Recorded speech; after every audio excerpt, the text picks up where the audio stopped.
Relative pronouns पढ़ने वाले हैं। कंपाउंड रिलेटिव प्रोनाउंस है क्या? कंपाउंड रिलेटिव प्रोनाउंस जब आप देखेंगे कि हु या व्हाट या विच, ये जब सो या एवर या सो एवर लगे हों तो वे कंपाउंड रिलेटिव प्रोनाउंस हो जाते हैं। यानी हु व्हाट विच में जब सो या सो एवर लगे होते हैं तो ये कंपाउंड रिलेटिव प्रोनाउंस होते हैं। अब देखिए, अब जैसे हम ले लेते हैं हु, अब हु में हमने सो लगा दिया, हु सो हो गया। हु में हमने एवर लगा दिया, हु एवर हो गया। हु में हमने हु में सो एवर लगा दिया तो हु सो एवर हो गया। अब जो भी चाहे, जो लोग भी, अब ये रिलेटिव कंपाउंड प्रोनाउंस है। तो जब भी हु व्हाट विच में सो या सो एवर लगे हो तो कंपाउंड रिलेटिव प्रोनाउंस हो जाते हैं। लेकिन ये ध्यान रखना है, ये जो हु सो या हु सो एवर का प्रयोग तभी करना है जब ये लगे कि एंटीसीडेंट कोई व्यक्ति है लेकिन वो दिया ना गया, केवल समझा जाता, केवल समझा जाए कि एंटीसीडेंट कोई व्यक्ति है लेकिन वो दिया न गया हो, तो उस स्थिति में हम हु सो या हु सो एवर का प्रयोग करते हैं। ये रिलेटिव प्रोनाउंस है लेकिन कंपाउंड रिलेटिव प्रोनाउंस। अगर हम कहते हैं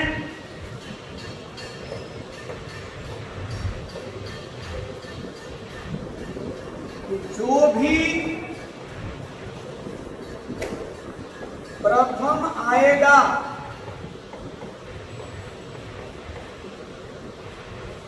पुरस्कृत किया जाएगा।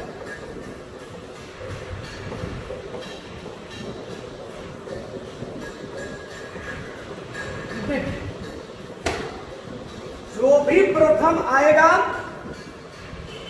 पुरस्कृत किया जाएगा, पुरस्कार उसको दिया जाएगा। अब जो भी प्रथम आएगा, तो क्या प्रथम आएगा कौन? यानी व्यक्ति, लड़के, लड़कियां, विद्यार्थी, तो जो भी, लेकिन वो एंटीसीडेंट दिया नहीं गया। हम केवल समझ रहे हैं कि कोई एंटीसीडेंट व्यक्ति ही होना चाहिए, केवल समझ रहे हैं, लेकिन वो दिया नहीं गया है, जिक्र नहीं किया गया है। तो ऐसे स्थिति में हम जो भी के लिए, चाहे जो भी के लिए हु सो या हु सो एवर का प्रयोग करते हैं। और हमने ले लिया who ever stands first will be rewarded. ये हु एवर हमने क्यों लिया? क्योंकि यहाँ पर ये जो भी के लिए लिया है, चाहे जो भी के लिए हु एवर या हु सो एवर लेंगे, लेकिन तब लेंगे जब लगे कि यहाँ कोई व्यक्ति एंटीसीडेंट होना चाहिए और उसका जिक्र नहीं किया गया, तो उस स्थिति में हम हु से बने हुए जो कंपाउंड रिलेटिव प्रोनाउंस है उनका प्रयोग करते हैं। और ये आप सोच रहे होंगे कि ये प्रथम आएगा और पुरस्कृत किया जाएगा, तो यहाँ स्टैंड्स कैसे हो गया? तो आप पीछे पढ़े हैं टाइम एंड टेंस में कि जब दो भविष्य के कार्यों का उल्लेख किया जाता है, जिक्र किया जाता है, तो जो सबऑर्डिनेट क्लॉज होता है वो सिंपल प्रेजेंट टेंस में होता है और जो प्रिंसिपल क्लॉज होता है वो फ्यूचर इंडेफिनिट में होता है। तो हूएवर स्टैंड्स फर्स्ट, जो भी प्रथम आएगा, विल बी रिवार्डेड, उसे पुरस्कृत किया जाएगा। तो जो भी प्रथम आएगा उसे पुरस्कृत किया जाएगा। और एक एग्जाम्पल देख लीजिए,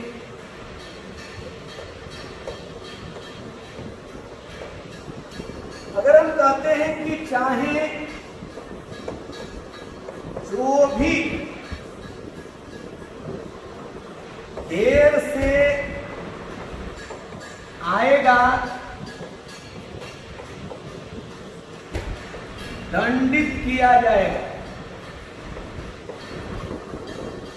सजा दी जाएगी। अब चाहे जो भी सब्जेक्ट रूप में है, चाहे जो भी देर से आएगा, वो कौन यानी व्यक्ति, लेकिन वो एंटीसीडेंट नहीं दिया गया है। ये नहीं कहा गया है कि वो व्यक्ति, वो औरत, वो लड़का, वो लड़की, ऐसा नहीं कहा गया है।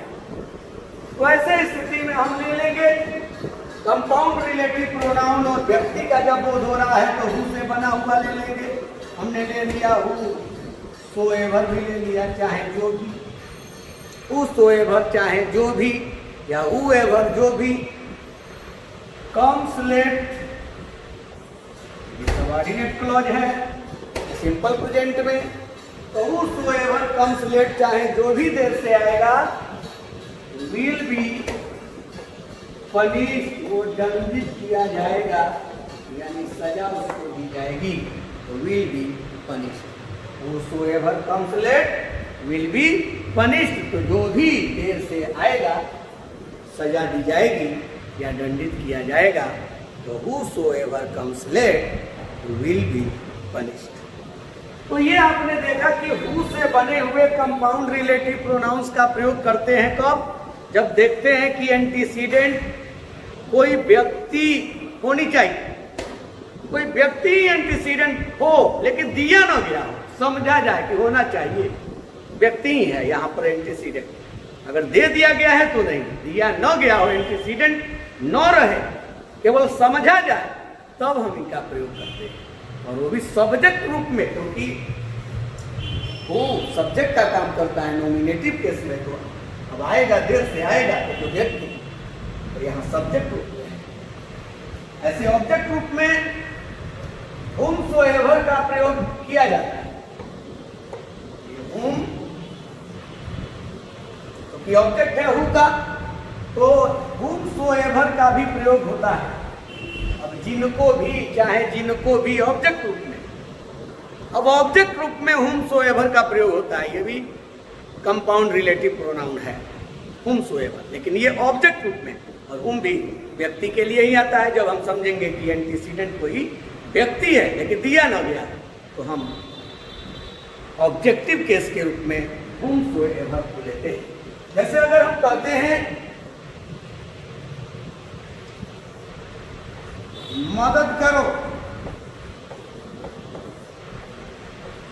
चाहे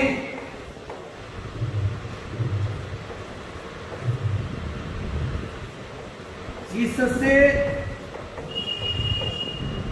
तुम मिलते हो, मदद करो, चाहे जिससे तुम मिलते हो, जिससे भी, चाहे जिससे भी तुम मिलते हो उसकी तुम मदद करो। लेकिन अब देखिए, मदद करो, अब चाहे जिससे भी तुम मिलते हो, लेकिन यहाँ क्या व्यक्ति का तो बोध हो रहा है, तुम मदद करो चाहे जिससे भी तुम मिलते हो, किसी व्यक्ति से, लेकिन वो एंटीसीडेंट का जिक्र नहीं किया गया। तो एंटीसीडेंट नहीं है लेकिन लग रहा है कि हाँ व्यक्ति ही है, और वो भी ऑब्जेक्ट रूप में, क्योंकि सब्जेक्ट तो तुम है यहाँ। तो हम हु का हुम होता है और whomsoever का प्रयोग करते हैं, जो रिलेटिव ये भी है लेकिन कंपाउंड रिलेटिव होता है। कहेंगे हेल्प, मदद करो, whomsoever you meet, मदद कर, हेल्प यानी उनकी जिनसे तुम मिलते हो।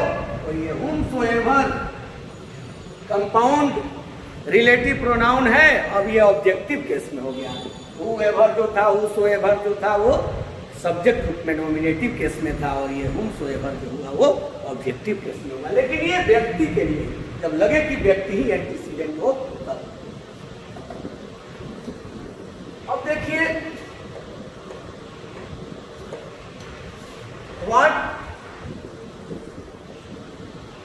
से अगर हम बनाते हैं तो हो जाएगा व्हाटएवर, व्हाटसोएवर।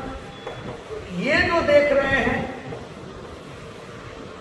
तब लगता है जब लगे, यानी व्हाट में जब हम एवर या सोएवर जोड़कर जब relative pronoun, compound relative pronouns जब हम बनाते हैं तो इनका प्रयोग तब किया जाता है जब ऑब्जेक्ट रूप में कोई वस्तु, यानी एंटीसीडेंट कोई वस्तु। अगर एंटीसीडेंट कोई वस्तु लगे लेकिन दी नहीं गई, चर्चा न की गई, महसूस हो, लगे कि नहीं कोई वस्तु ही एंटीसीडेंट होनी चाहिए, तो उस स्थिति में हम इनका प्रयोग करते हैं। जैसे अगर हम कहते हैं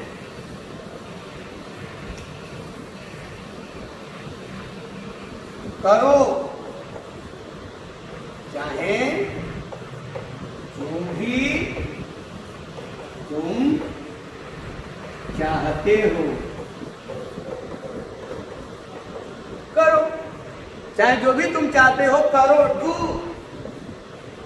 अब हम ले लेंगे इसमें से कोई भी व्हाटएवर या व्हाटसोएवर, तो डू व्हाटएवर यू वांट या व्हाटसोएवर यू वांट। लेकिन देखिए ये व्हाटएवर तुम चाहते हो, जो भी चाहते हो, यानी वस्तु, कलम चाहते हो, कॉपी चाहते हो, किताब चाहते हो, वस्तु, लेकिन उसका जिक्र नहीं किया गया, वो एंटीसीडेंट नहीं है, तो हमने व्हाटएवर ले लिया। हम कहते हैं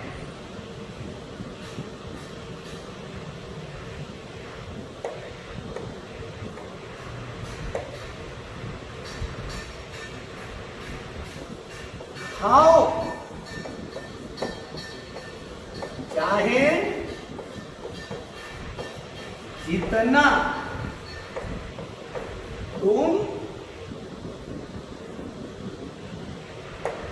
खाओ, चाहे जो भी खाओ, चाहे जो भी तुम पसंद करते हो।